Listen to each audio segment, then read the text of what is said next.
Hey, Mark, you know how they say that pizza and calzones are basically the same thing? I'm not Well, sure they are. I mean, it's the same ingredients. You're just Okay. bringing the sauce to Although, it. uh, go proceed with your point, but I have Okay, probably a counterpoint. okay. Well, it's the same stuff. It's at the same place. They are so much harder to eat. Like it, you look. What, the I calzone, tried. you mean? I got a calzone. I got a Okay. calzone yesterday. I'm not going to brag, but You're a I'm big making deal. calzone. I'm making calzone money, I love and it. I was A able hot to. pocket for a big boy. Uh, big old hot pocket. This is the thing. They brought it out, and it smelled so good. It smelled like I one of love a those fancy. calzone. I'm a big Yeah, fan of a calzone. Let me tell you my big objection. A lot yeah. of them traditionally are made with ricotta cheese. That's the big Ooh, difference. That's not, to okay. me, that's not pizza cheese. Those are different Yeah, ingredients at that point. interesting. Okay, so I am a big fan of ricotta. Like that's my favorite Ugh. cheese. Yeah, yeah. Gross. I don't even consider it a cheese. It's not even a Yes, cheese. It's like in the cream cheese universe. You're not really a cheese. You come in a plastic yeah. circular Come in tub. a tub. You're Yeah. sour cream. Yeah. I will eat a pizza with like stuff I don't like, toppings I don't like, or whatever, if it has ricotta as well, because I know that'll mask everything. I'll It's the great neutralizer. I'll go to like Blaze or Mod Pizza or wherever where you can like make your own pizza and basically just like keep get no more ricotta. No, let's keep going. But Is ricotta wet when you it's like wet. when you're in the Yeah. kitchen? Yeah, It gross. knows what it's about. Ricotta I've knows. never bought ricotta. The only time I've Oh ever my goodness. consumed ricotta is by accident ordering a calzone. There are at least 2 tubs of ricotta in my refrigerator right now. Gross. I have ricotta on standby. You're getting You know, Sam's Club ricotta. I know exactly where it is in the I could find ricotta without Let me with ask you buying. this. Is it in the cheese section? Yeah, it's in the fancy cheese section. So at Kroger, you've got King Super out there, but Yep. it's the same store. Kroger, they have 2 cheese sections. They have like the cheap cheeses Yeah. where you've got your Like in shredded plastic and bags. Yeah, plastic bags, Kraft, and then you have the etc. fancy cheese section. It's It's more in the like in fancy saran cheese. wrap. Yeah, it's in the fancy cheese section. So, but this calzone yesterday came out, and uh, I'm going to tell you about the decor of this place. This was a Okay, New well, York let's get the style. name of the place to start with. Ooh, I'm gonna struggle with the name, but I'll tell you the city it's in. It was in Nashville, Indiana. Okay, So nice it's curveball there. yeah, Okay, Nashville, Indiana. I'm on my way to Bloomington, Indiana. okay, And so from my house, it's probably an hour and a half away to love it. Nashville. I love a And good then, road food story. So and much then better. another Food's always 30 better when minutes. And so you're I was like, you know what? I like New York style pizza. Is there any place like that? Let me just like look it up. And I looked it up and it's like, hey, there's this place in just 5 minutes down the road. It's on the way. Let's go. And so I went there, New York style pizza. I got a calzone. They had pictures of their pizza. They looked.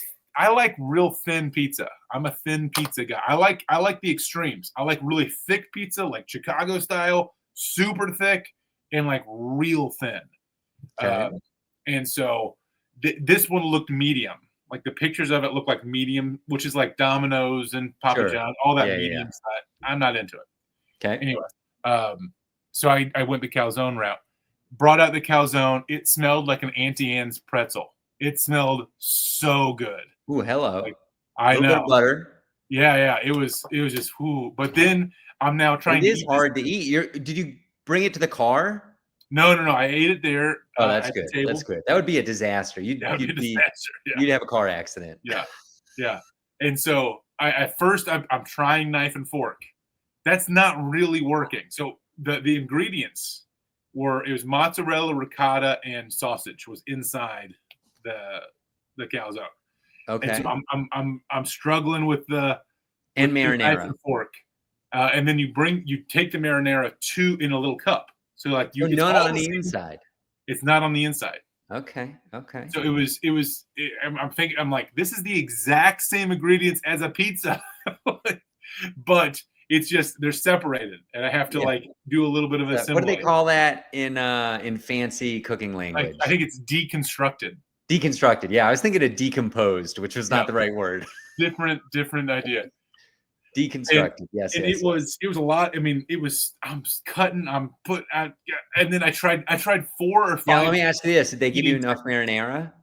I got just enough. Okay. Like because a lot of times you get that single cup of marinara, and it's like, man, I could use 2 more cups of this. Yes, I was probably, if I had maybe 4 more bites of calzone left, I would need more marinara. So I'm right there. They had a really good ratio. I love that we're having this conversation right now, because this pod is going to, not to give people too much behind the scenes, we're going to wrap right at lunchtime. I am going to get a calzone today. Absolutely. 100%. I can't wait. Have you ever tried to make a calzone? I'm sure you've made pizza, right?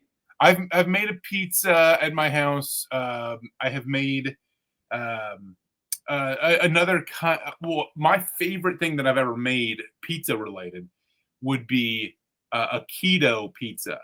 So it's basically the ingredients of pizza without the bread. And what you do instead of the bread, so you get like a little pan, you put a layer of sausage. So the sausage is the bread. It is ridiculous. It is so good. Don't tell your cardiologist. Yeah. I'm super into it. But okay, so the decor. Let me tell you about the decor of this place. It's a neat little place. It was a Thursday night. So we don't know the name of it though, but people would be able to find it. How many pizza shops are in Nashville, Indiana? Yeah. And New York style pizza places. They had three different skylines of New York City. Like they're all in on New York style pizza, even though they have one over here, 2 behind me that lit up. All 3 of the skylines of New York City included the World Trade Center. All 3 of them. That's good. That's good. It's been around for a while. Is that good? I don't know if that's good or not. I think that's great. I think that's terrific. I'm a Laserdisc guy. I'm watching a lot of movies, and they show the New York City skyline, and you can see the Trade Center. Yeah. Well, I mean, it's to the point that there's 3 of them. And it's like, do they know what happened in 2001? I mean, like, if you almost, because you're in the middle of nowhere, it's Nashville, Indiana. So that's interesting. Is your emotional reaction to seeing the Trade Center like tragedy and sadness? Oh, yeah. Because for me, it's like more like nostalgia and a better time. I don't know. It feels like when I see it, I think, oh, that's cool. Like, I remember that, kind of like seeing a dead actor. When I see a dead actor if I see Robin Williams in a movie, my first thought isn't, oh man, I bet that guy's body is gross right now. Well, yeah. Robin Williams is, he's a beloved actor. I think it's a little different than a national tragedy. But the buildings themselves, they had, I visited them as a child. I didn't. The only pre 9/11 thing I knew about World Trade Centers was a guy put a tightrope between them. Yeah, I remember that. Walked the tightrope. Yeah, and so there's something like that. I was a kid when 9/11 happened, and I think I was 15, 14. Okay. Boy, and wild. Yeah. And I didn't know that they were called the World Trade Center. I knew the term Twin Towers. But I did not know the term World Trade Center until it got hit. Well, that's interesting. For you probably were excited to get the school day off. I was a full-on adult when that happened. Maybe that's different. I don't know. Maybe the way, like, experiencing it as an adult as opposed to a history lesson. But quick aside, I'm trying to moonlight right now as a show producer. Mm-hmm.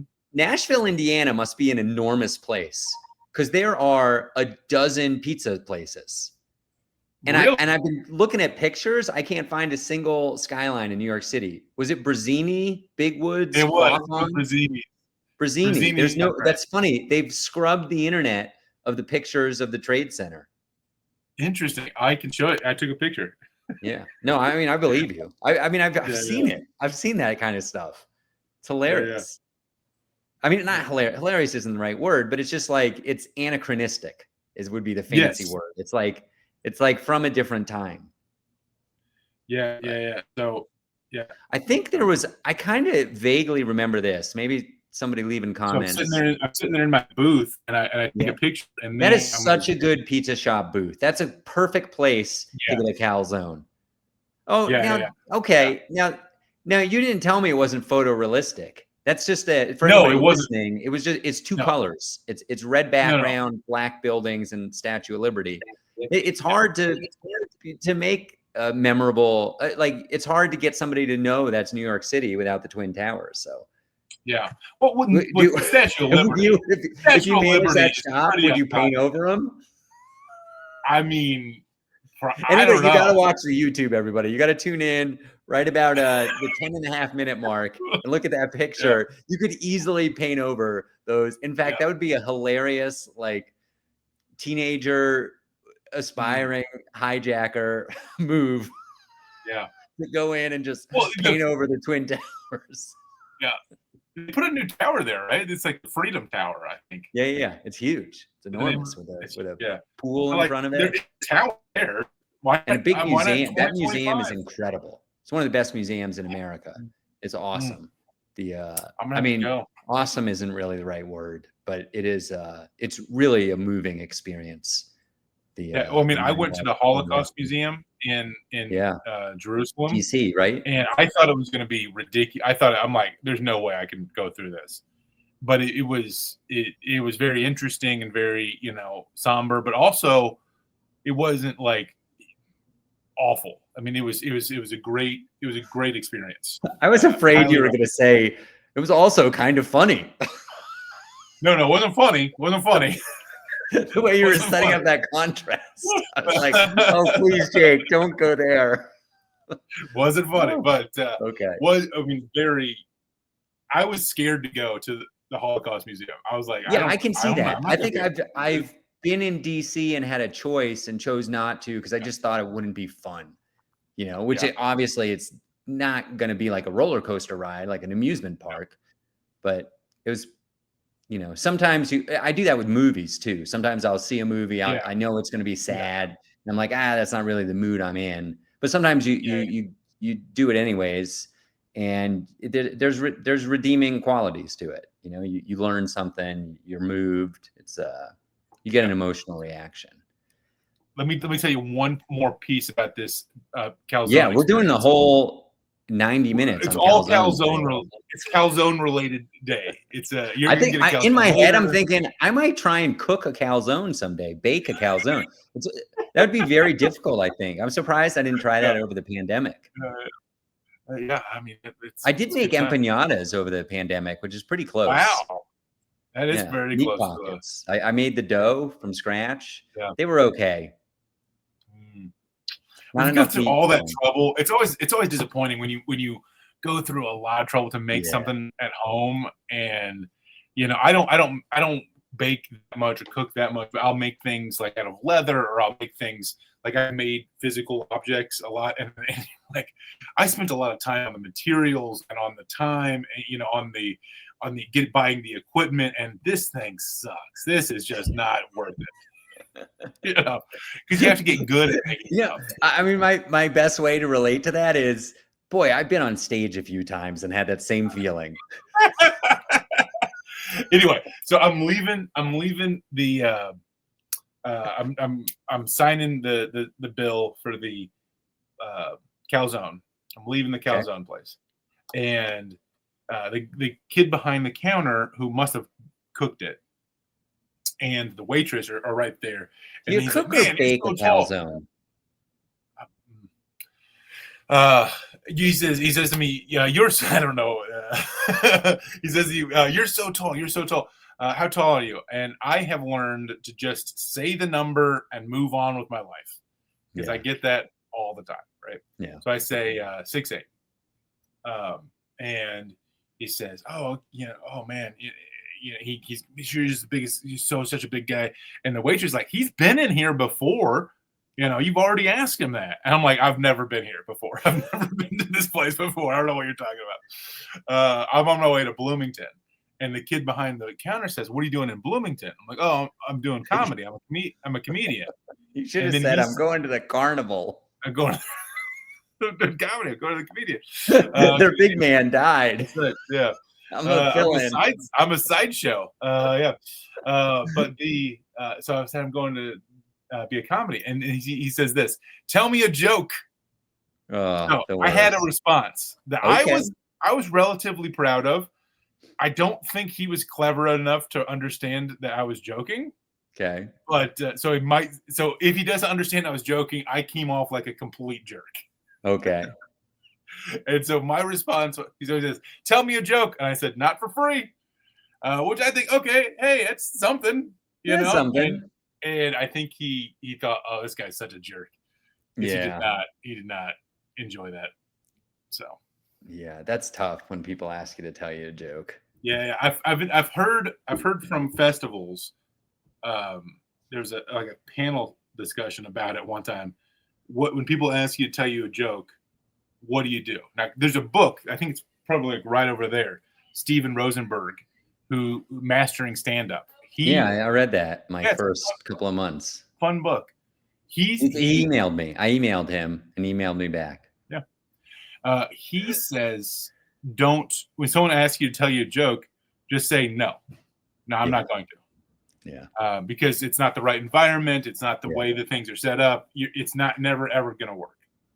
But I heard a panel discussion about it where they had a different idea. And the different idea was, okay, and if you actually want to tell them a joke, tell them your favorite street joke. Yes, exactly. That's the right advice. Yeah. I mean, actually, I would combine those two, and I would first protest. Yeah. And then if they just let it go, no big deal. If they're insistent, tell them a good street joke. Yeah. What's your go-to street joke? Other than that, Miss Lincoln, what did you think of the play?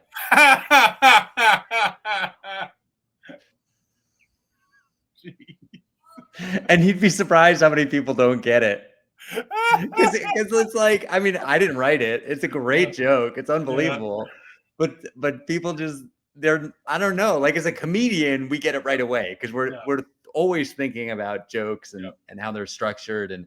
But just people are, I don't want to say dumb, but. Well, I mean, there's so little setup. I mean, it's into it's so tight. It's great. It's a terrific joke. Because if you said, the manager of the Ford Theater came to Mrs. Mary Todd Lincoln. Yeah, but it ruins the surprise. I mean, it's one of those recognition laughter jokes, which are my favorite. Yeah. That's fun.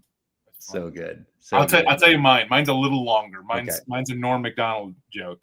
Okay. It's a little longer. It's not way longer, but it's a little longer. He's got some 7 minutes. He's got some 7 minutes. This is not that one. So it's this. There's these two old men. They're sitting together, and the one says to the other guy, "Hey, I got some pills to help me with my memory, and you should try them." And the other old man says, "Oh, great. Okay, I'll give them a shot. What's the name of them?" He says, "Oh, man. Well, it's the name of that flower." It's like, I don't know, a daisy? No, not that. Like the kind of a flower that a man gives a woman. No, like a tulip? No. It's like a romantic flower. Like rose? Yeah. Hey, Rose, what's the name of those pills? So that's the joke. Yeah, I like it. That's I think I've heard it before. Yeah. Well, I didn't write it. It's my favorite. Right. I at least laughed for yours. Whatever. Okay. I'm sorry, buddy. I knew what was coming, and I feel like actually, if I could critique that joke, I think the reason logically that I didn't laugh out loud is because you needed to set it up so that the guy somehow said something like, wait, I'll remember it if like there needed to be like a connection to like he needed some kind of, I don't know. Anyways, Norm's the best. Yeah. But I think has that worked for you when people are looking for a joke? I have done that only, maybe at church or something like that. The other problem with my Lincoln joke is that it's dark. Yes. And some people will get it, but they don't want to laugh. Yes. Because it's like not the right environment. Yeah. So if I do it at church, that's a clean enough joke to do at church. Sure. And it's kind of what people expect. Sure. When with a joke, sometimes, some people really Yeah, do and it's expect. probably relatable because the person you're telling it to is already 75 years old. Exactly. That's right. There's another joke like that. There's another street joke where the punchline is it's like flower names, and it has something to do with a wife's name and a daughter's name or something. I can't remember it, but it's like the obvious thing you're thinking of is Rose. It's got to be Rose, but it turns out to be a different flower name or something like that. So, Jake, I did my aerospace company holiday party. Yes. Yeah, pretty fun in an elementary school gymnasium. They had the ropes up still. I had a massive fail. The ropes up. Wow. They had the ropes up. They were like hanging from the ceiling and then connected to the sidewall. Yeah. It's a big thing. There was like almost 200 people at this event. Parking was a nightmare. It was crazy getting in. But so I do the show. One of the best things I did, and I highly recommend this, and I would do this more. I would, if I could go back, I would have done more of it. Is I sat at one of the tables pre-comedy show and talked to some of the employees. And it did a few things. One, I got to ask questions about, what do they do for work? And I was able to get up on stage, and we'll talk about one of the things that did not work in a second. But also, like, I could see we've talked about this before, these corporate events, you almost never have professional lighting. And so there was no lighting. Yeah. It was just all the lights were on. And I could see the entire room all the way to the back. And the back was at the table where I sat. And that table was probably laughing the hardest of anybody. Yes. And I think it was because they felt like they had met somebody special. Like they were like, oh, wow, cool. That's the guy we were talking to pre-dinner. And he's actually really funny. Yeah. So I would definitely do that again and maybe even go to several tables. But anyways, these were aerospace engineers. They're in Colorado Springs. Do you know what Cheyenne Mountain is? It's like a super secret military base that's tunneled into the side. NATO? NORAD is what you're thinking of. NORAD. And NORAD is what, so anyway, so my first question was, you guys work at Cheyenne Mountain? That's so cool. How do you get in there? I'm wondering, like, do they park in a parking lot and take a tram? Is it like Disney World? Like, how do you get into this thing? And they're like, we can't tell you. we're not allowed to tell you. So anyways, I get up on stage, and one of my earliest riffs is, this has been such a great night already. Somebody told me how to get into Cheyenne Mountain, and I thought that was hilarious. I'm telling you, 200 people, crickets. They did not find that funny at all. It's like top security, top secret. Who told him? Yeah. So I just moved right along with my set, and I made some jokes about the Santa tracker. I was like, oh, there's a bunch of test engineers here. You guys work for NORAD. You must be doing testing with Santa Claus, probably sobriety testing, I would imagine. A bunch of test engineers. Maybe installed the breathalyzer in his sleigh. And that stuff did better, but man, did I eat it on saying that I got government secrets. Holiday party. Yeah, not for that, man. That's crazy. They did not like that at all. Yeah, it's different doing. I got a gig tonight for surgeons, and it is. I feel like I learned a lot at this holiday party telling jokes, because it's not as important. When you're in a comedy club, it's all jokes all the time. But I feel like at a corporate event, it's way more important to like ease into the jokes. You don't have an opener, and you have to be, you can't just go right into setup punchline, it feels like. And I had to, even in between bits, I had to like call out people. People really wanted to be recognized, it seemed like. Yes. So, I mean, the advice that I got that has so held true, and I have a story about this in a second, but the people at these parties want to basically get roasted, and not like torn apart and in shambles, but like, hey, look at this guy. He's wearing a fancy clothes for the first time. We usually such a schlub. Stuff like that. Like, Right. And yeah, I got that advice for like corporate events. They just want to get roasted. They just want, who's the boss? Okay, well, who, and asking them questions that are really, hey, what do you actually do around here? Not much. Well, we need to fire this guy. That sort of stuff kills at corporate. I did really well with this too. I said, hey, I've talked to a bunch of the employees here, and I think I want to work for you guys. Like, there's a hiring manager in the audience that's open to an employee that mostly works 15 to 30 minutes a day. Like, that would be incredible. Could we make that happen? I'm doing 20 minutes tonight. If I work 20 minutes a day as a test engineer, that would be the best. Yeah. So, and I like that one because I feel like I can tell that at almost every corporate that I do. Yeah. That's great. That is good advice / input. I told you a while ago about my raccoon review and how I got that really nice review, but it was 4 stars. Well, I've been rallying the troops, and we're up to like 4.87 or something like that. 4.86. I think. I mean, my gig salad review number, I think, is like 4.9, 4.9. Anyway, but I think that looks better than 5. Yeah, because it looks like I know what you're talking about. Yeah, and they have a new thing. Hey, I got 1 5-star.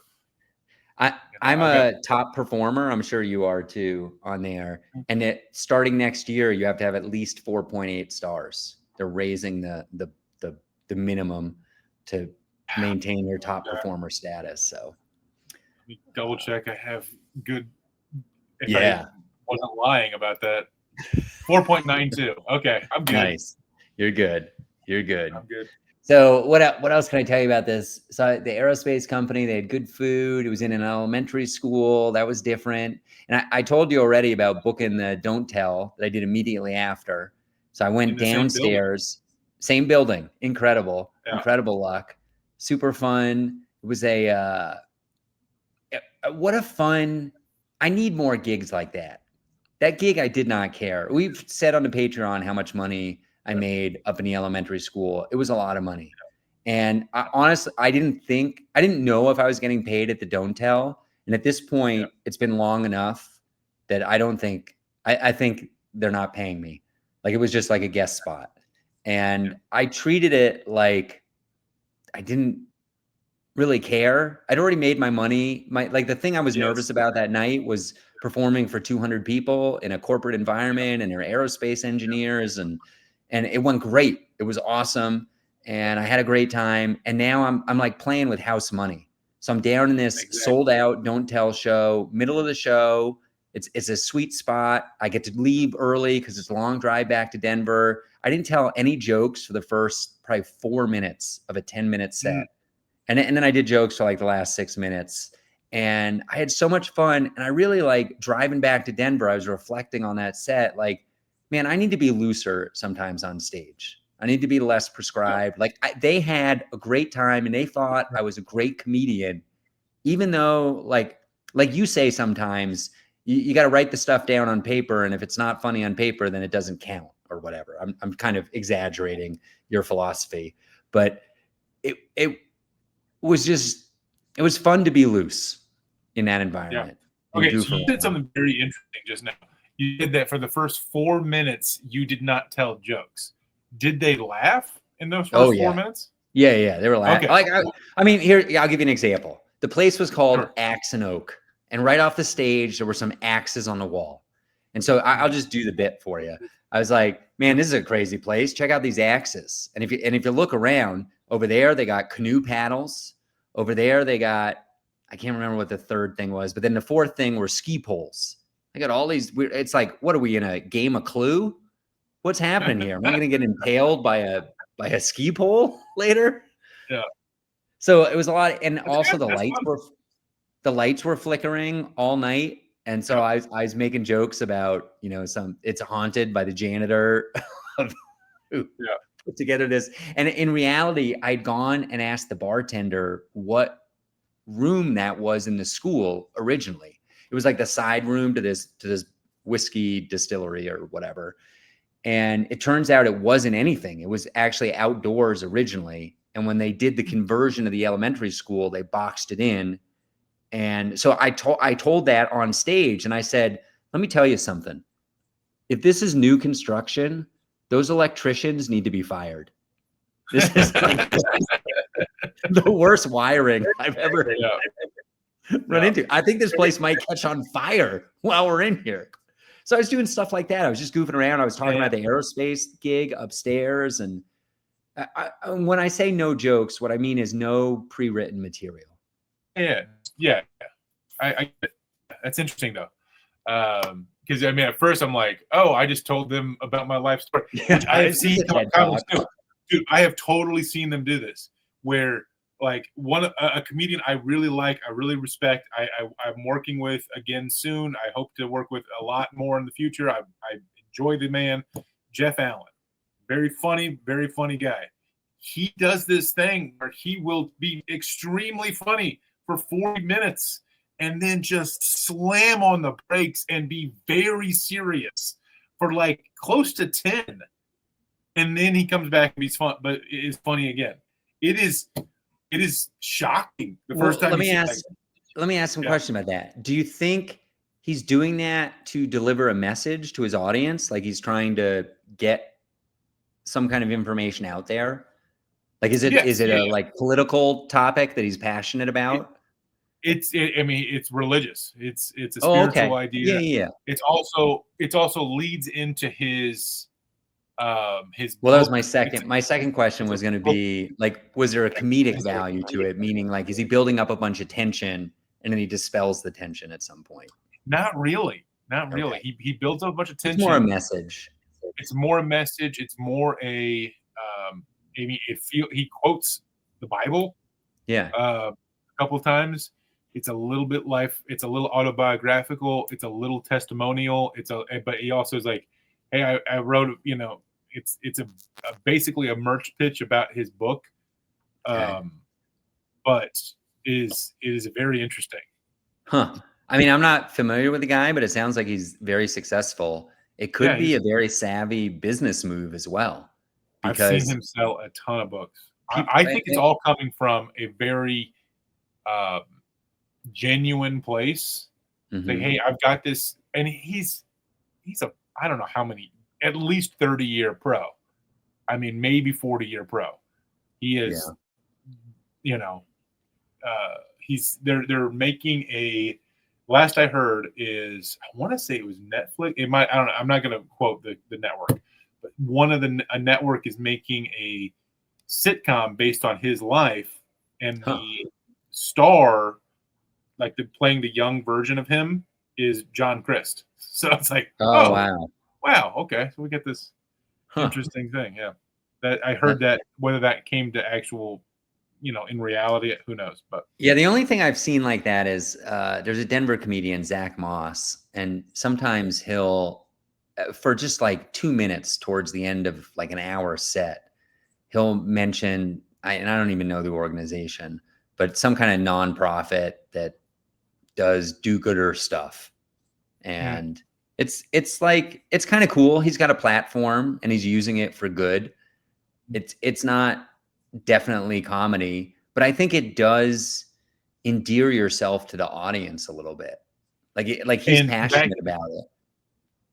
And back to your point about that table at the corporate gig being endearing to the audience will make you funnier when you go back to jokes. You know what I mean? Like Johnny Carson is famous for saying, getting the like is half the battle, right? That's is most of it. Or I mean, he might even said it that way. It's most of it. Just getting the people to like you, and then you can be funny. Yeah. So if you can say something, I mean, if 2 minutes helps you be someone's favorite comedian for the rest of their life, that's totally worth it. Yeah. 100%. And that's where I was going with that business angle. Not so much the merch that night, but I bet some people in his audiences are like, oh, this guy's like me. We have the same foundational understanding of the world. And next time I have an opportunity to book a comedian, he's the guy I'm getting. And so it may sell future business to do that kind of interstitial sermon, if you will. Yeah. So anyways, I did that don't tell. Anything else interesting happen there? Kind of had weird lighting. That's hard to talk about on a podcast. Yeah. And the sound, it was one of these, I think we've talked about this before, but you got to be careful as a comedian and watch a show. Cause like some of the comedians, there were probably like 6 or 7 comedians on the show. And I'd say 3 of them, you could not hear them in the back. And the problem was that the speakers up on stage, I think, were behind the comedian. And so like you would call that in the industry, you call that monitors. Like the sound that's coming to the performer is a monitor. You're supposed to be monitoring, you know, how loud you are. And ideally, in a good professional setup, the sound coming into your ear holes on stage is the same volume everywhere else in the room. But in this room, the sound coming into your ear holes was like 10x the back of the room. Yeah. So and that's really tough. Yeah. Yeah. You got to just fight through it. You got to stay loud. Yeah. What's that? You'll monitor it by how close you're holding the microphone, so how loud you're talking. But like I've done that where early on, especially, I remember I was at Rise, which is now Voodoo, but some old timers like, you're holding the mic wrong, and I'm like, you have to like speak down it, not like across it, you know, and so. There's a club in Sarasota, Florida, McCurdy's, that in the green room has a diagram of I think they're called condenser microphones, is the kind of microphones we speak into. And I might have that part wrong, but it's a diagram of the different, it's like a cartoon drawing of a microphone and the different places and like what they're for, like what the top of the microphone is for, the widest part of the ball on top of the microphone. And it like explains to you basically how to use a microphone when you're speaking into it. I've never seen anything like that. It was like I took a photo of it. I could dig it up maybe for the Patreon. That's interesting. I have seen many new comedians do the thing, and I'm sure you've seen it too, where they hold the top of the microphone, like their hand is over the ball, and then they put it right like a rapper, to their kind of like a rapper, exactly, right to the mouth, close as they possibly can, like covering all of the microphone and covering the rest of it with their actual mouth, and sounding like garbage the whole time. But I've also seen the guys who hold it and then they hold it like basically at their waist. Well, that's like John Novosad. John Novosad is like so soft-spoken, hippie man, and he holds the mic so far away from his face. You really got to like there needs to be a sound guy anywhere he performs, and they have to like double the volume when he's on stage. Interesting. Hey, we were talking about Gig Salad, and so if you're on Gig Salad, you can say you want to do different styles, so there are different categories to be in. There's just plain stand-up comedy. I think there's corporate comedy. I think there's clean comedy. You have like a lot of these. Those are really, really similar, obviously. And then there's other kinds of genres. And if you have the paid version, I think you can get up to like 10 categories. Okay. And so I don't know if you're like me, hey, I paid for 10 categories. Let me use 10 categories. Let's just figure it out, right? And I'm buying the calzone. Might as well get all the ingredients. All the ingredients, man. So I've put myself under auctioneer, and it's funny because some lady, within the last couple of months, hey, I need an auctioneer, and I'm like, I'll do it. And I've done auctioneer before. I haven't done like the cattle auction. Hey, here we go, like that. So I haven't done that, but I've done like the regular, like let's get the price up auctioneer a couple of times. and then been kind of funny with it, whatever. And as soon as I responded to her, she's like, "Oh, I must have clicked comedian by mistake. Sorry." Like, "Oh, no, I'm seeing." Okay, whatever. But two of the other categories I'm in, one is storyteller, which one of my first paid gigs from Gig Salad in Kentucky was at a campsite, and I had ghost stories. I told ghost stories around the campfire. Not funny, just ghost stories. And I got paid through Gig Salad for that. Wow. And the other category is Roastmaster. And I just booked my first Roastmaster. And I was the only, it's funny because, you got the paid version, you can see this many people responded, this many people sent quotes, that sort of thing. And for the Roastmaster, I was the only one that responded. Wow. So I guess not a lot of people when are in is the that Roastmaster. gig? That's in January. Okay. And maybe on the Patreon, we should go over some roast jokes. Yes. Yeah. So, but I'm also in the storyteller category, and that sometimes bites you. Because a lot of times people are looking for storytellers. They're like, "We want a storyteller for these elementary children." Oh, geez. I don't want to do that. But I just did a storytelling event yesterday for a nursing home. And the story was A Christmas Carol. So I did an hour-long solo performance of A Christmas Carol. Did you read it, or did you have it memorized? I memorized it. I just went for it. You knew the beats. You knew the basic. I knew the beats. I expanded where I thought it was appropriate. I knew the beats.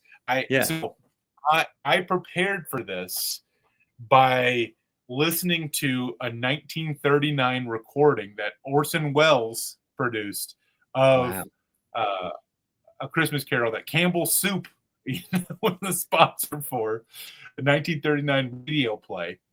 I also listened to a podcast that basically read the entire Christmas Carol. I listened to another, and so it's like the Christmas Carol like seeped into my brain.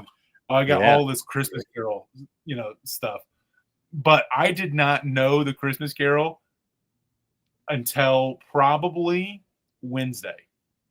I'm an adult, so I've seen it. I know I got the Scrooge, I think. Have you ever seen Scrooged with Bill Murray? I have not. No. Outstanding. I have the Laserdisc if you ever want to watch it. It's so great. It's such a great movie. Bill Murray is Ebenezer, but it's modern day. It's in like New York City. It's awesome. But and by modern day, I mean the Twin Towers are still up. Ooh. Yeah, but the interesting thing is I did a improv show last Saturday, and we're in this theater, and that theater is doing A Christmas Carol. So there's Christmas Carol props and scripts backstage. And I was talking to another of the guys on the improv troupe there. I'm like, Bob Cratchit, who's that? And he's like, you don't know who Bob Cratchit is? Like, no, you're going to do a terrible job. You got to know who Bob is. I mean, come on. It's like, there's only like 4 people named in this whole play or book or whatever. Yeah. What do you got? You got Tiny Tim. Yeah, Tiny Tim. You got the Bob Goose. Cratchit. Yeah, a couple of geese, but like a lot of Bob Cratchit, his wife's not named. In some versions, Scrooge's nephew is not named. Okay. Did you do voices or costumes? No. Okay. I thought about doing a voice, but I opted for clarity over voice. Okay. Are you gonna tell me what you got paid on the Patreon? Yes. Awesome. Cool. Everybody tune in to Patreon, patreon.com/Mark and Jake. Here is the big $1 million tip for performing at nursing homes that you already know. Bring a PA system. Oh, yeah, of course. Because even if they say they have one, it's not going to be worth it. It's not going to work. Right. Bring your own, because these are people that are hard of hearing a little bit, and you need it. Even if you like, hey, it's a small room, I'm just going to be talking to them. Nope, bring a PA system. So, did you have any trouble with attention span going a whole hour? No, it was weird, man, because I have not performed that long without people laughing, and so you can tell people are engaged when they're laughing, but there was a few jokes kind of near the kind of laugh types towards the end of the performance, and they laughed at those. Huh.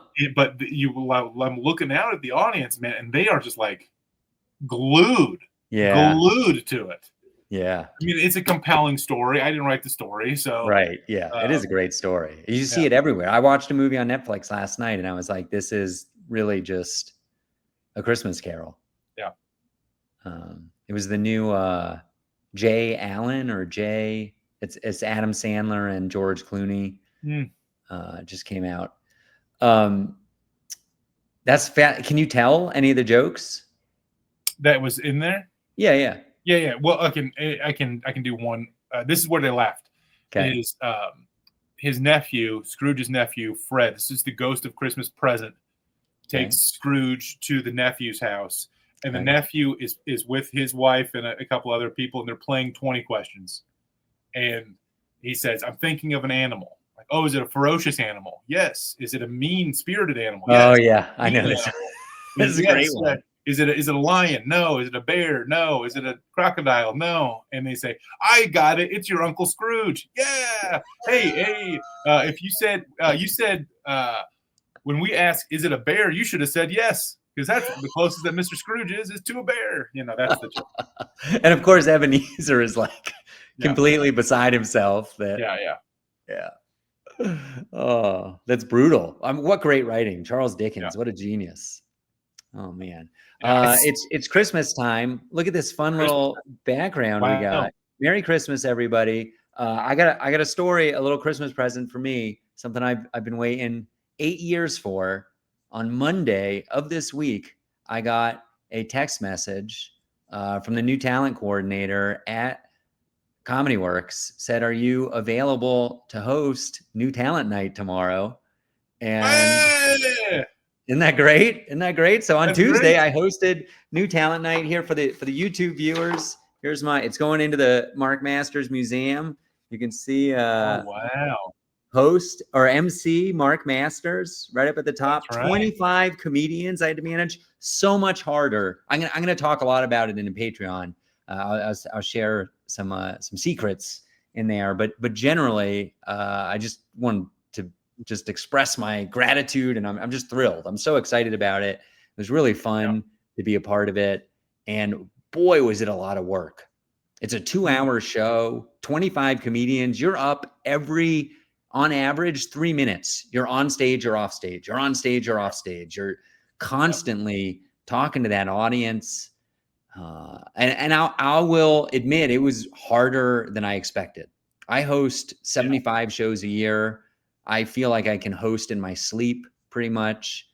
This was a different level. And I was definitely nervous. I was not nervous really at the aerospace company, which was a surprise to me. Like I don't remember when I stopped getting nervous doing stand-up comedy, but I was nervous when I was at least nervous. I maybe wasn't nervous right before I went on, but I was nervous like the day before. Like the anticipation was tough. No. Yeah. So how many of those comedians were doing a fantasy football punishment? 0. Yeah. Okay. I think that's more of like an open mic thing, not people don't make it to New Talent Night with that. Yeah.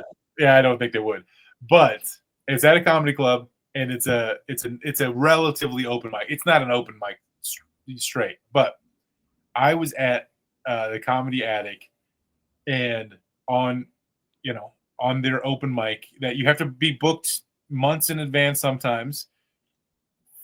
4 people we're doing it for the very first time. Three of which we're doing it for a fantasy football punishment. Yeah, it's also a time of year thing. Like, I don't think we're quite there, but it will be like next month. January is like big. Like, you go to Irish Rover or whatever, like the open mics around town, you definitely see that. It's too big a commitment to get up at New Talent Night. At New Talent, it really is too big. And I gotta say, I will say this, and I'm even gonna say their names. The newbies, which you're not supposed to say newbie on stage, so I never said that. I just said this is their first time on the stage. We had who do we have? Joe Brown. She's a woman, very funny. Like, one of these, like, you could see she's gonna get really good. She was kind of robotic on stage, but her jokes were very good. And then this other guy, he wanted me to bring him up as Merce J. He was a male nurse, and he was very charismatic on stage. I was very impressed. Like, I didn't talk to him, but he must have like an acting background or corporate speaking or maybe just being a nurse. You're with the public in high stress situations. He didn't seem nervous at all, and they were both great, which I was happy about. Some of the C sets were, they definitely dragged. My biggest takeaway from the whole night was, holy cow, I've never watched a New Talent Night this carefully. I sat in the piano area, like second row, and watched the entire show. The pros are so much better. Yeah. So much better. Like, it's like, because also I'm like also watching the audience, and the audience is like bored during a lot of the C sets and maybe even some of the B sets. But when the pros come out, like Janae Burris came out in the middle of the show and it was dead.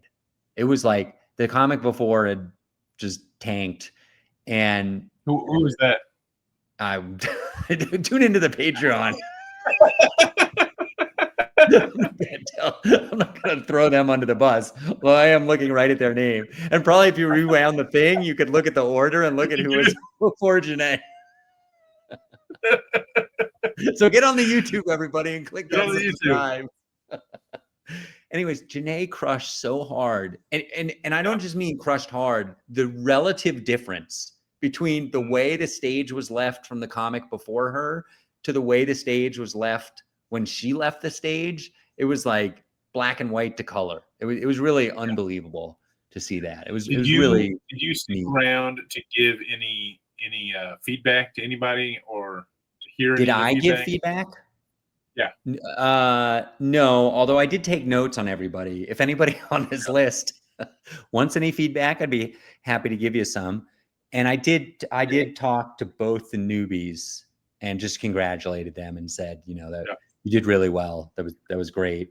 And I think I talked to a couple other people and just said, good job. You took notes on all of them. That's crazy. Wow. What kind of notes are you taking? Like, this is a good bit? Usually, mostly it was like what their content was about. Were you evaluating for like booking purposes? That was the goal, but honestly, I don't think there was nobody that I didn't know already that was even close to being ready to get booked, which was surprising because a lot of times I'll watch like half an hour of New Talent Night and I'll see somebody I don't know who's good enough and I'll give them a card or encourage them to reach out. But no, that didn't really happen. There was a lot of people I knew on the show and they did well. That was fun. It was pretty neat. Janae said she'll have me back. I don't know if that's true. It could be. I know people who have hosted and then haven't hosted in a year, 2 years. And I hope I'm not in that purgatory. I hope I get to go up again. And there's room for improvement. I could do better. Like it was not an easy task. And I would like another chance at it. And I'll talk about I'll talk about that on the Patreon. Okay. Yeah. We'll get into the second time I did I was on that stage. I don't know if it was New Talent Night or something. It might have been something else. But I got called John Hovis. So. I did not bring up anybody by the wrong name. I will say that. Okay. I did pretty well. People were pretty happy. and it was fun. It was fun. It was hard, man. That first spot, like everybody's still getting sat, their food's getting delivered. There's probably only 2/3 of the audience that will eventually be there when you first go up. So it was, I mean, I was doing some A material that has gotten a much better reaction on that same show, just like an hour later in the show. That was, it's such a service that you're doing as the host. Host does such a service to the rest of the show by jumping on that grenade. By yes, the way that I think about it is turning a group of individuals, a bunch of individuals, into one solid unit. Yeah, it takes a little bit of time to get them used to laughing and used to paying attention and in the mode. But then, golly, man, to do that, and which is already hard, that's hard enough. And then to have to go back and forth, remember everybody's names, you know, constantly kind of like, hey, your neck, you know, all the entire that is a workload. That is well, you also have to do the announcements, which were kind of stressful. Oh, yeah. Well, not even the announcements during the show, but I mean the announcements up top. Like they have specific things they want you to discuss, which I can get into in the Patreon. And I have some tips and tricks if anybody wants to watch that to figure out a good way to host at Comedy Works specifically for New Talent Night. But yeah, that was pretty neat. Pretty neat. All right, we got a couple more minutes here. What's going on for you got any? Are you performing on Christmas? No, nothing on Christmas. Which is interesting. There was a woman in Louisville. I think she was based in Louisville. I know she was in Louisville a lot. Who was trying to go for the world record of most consecutive days to perform comedy. And I'm like, okay, I'm for it. I'm for the idea. There's no way somebody in Louisville can get that. Yeah. But like Jerry Seinfeld would have that, you know, or like Bill Burr. Like there's got to be people who've been doing it for 4 years every single night, pre-pandemic. Well, I mean, every single night. That's the thing. Yeah. So like the world record was, I want to say it was just over a year. It was like 400 days, something like that. And so she was trying to beat it, and it might have been longer. I don't know. It doesn't matter if it was longer. Okay. But the I'm relative. I'm for it. I'm for the idea. Right. Okay. It's a gimmick. And you're for this gimmick. I'm for. You don't like a lot of. You don't like a gimmick show. This gimmick is getting on stage more. I am it's for the Calzone of gimmicks. More. It's it is bringing the marinara sauce to the dough of gimmicks. Okay. And it smells like Auntie Anne's pretzels. I am for it, but because it's just get on stage more, which I want comedians to get on stage more. I don't like, they're like, hey, why am I not headlining now? I performed 7 times. It's like, come on, get on stage more. I'm for that. But I was chatting with a buddy, and I'm like, you know, I'm relatively for this idea. And he said, yeah, but that means you're going to have to perform on Thanksgiving and on Christmas, you know, and you for this many time, you know, how many times, how are you even going to be able to do that? That's the thing, is you got to take some days off. Like, every day in April is one thing. Every day in December is a whole different ball game. But I think if you live in New York City and you're like at that stage where you're hungry, I'm sure there are people who have gone a year and a half, 2 years without even, you know, it's not being recorded anywhere. Yeah. But I'm sure there are lots of people that have done that. Yeah. But because comedians are psychos. Yes. Yeah. All right, we're gonna start winding this down. Merry Christmas, everybody! Happy Hanukkah, Happy Kwanzaa, Happy Holidays, all that fun stuff. Let's do so. I really don't. I think my next gig is January 8th. I've got quite the break, but it's the 2026 kickoff to Vail Comedy, Vail Comedy's resurrection, if you will, to holiday theme it. It's been a while. We have not been in Vail Village for almost 6 months, and we are coming back with the esteemed Ben Roy as a headliner. and Joe Stapleton from Los Angeles. Poker. If you're a poker fan, he's a poker commentator on TV. And we are then Joe and I are going to Steamboat Springs, Colorado for the weekend. So we'll be there the 9th and 10th of January, 2026. You can get all my dates at markmasters.co.com, CO like Colorado. And there's also a contact form there if you want to book me. Yeah, man, I've got a fun show in Nashville or Gallatin on December 20th, and then doing some more. December 20th was 2 days ago, Jake. December 20th. So hopefully I saw you 2 days ago, and if not, maybe I'll be able to see you on the 27th in Lexington with on Comedy Off Broadway, Lexington, the awesome. 27th. Yeah. You can go to bigjakecomedy.com. All right, everybody. Cheers. We're so happy you tuned in, and we'll see you one more time before the year ticks over. And check out the Patreon, patreon.com/Mark and Jake.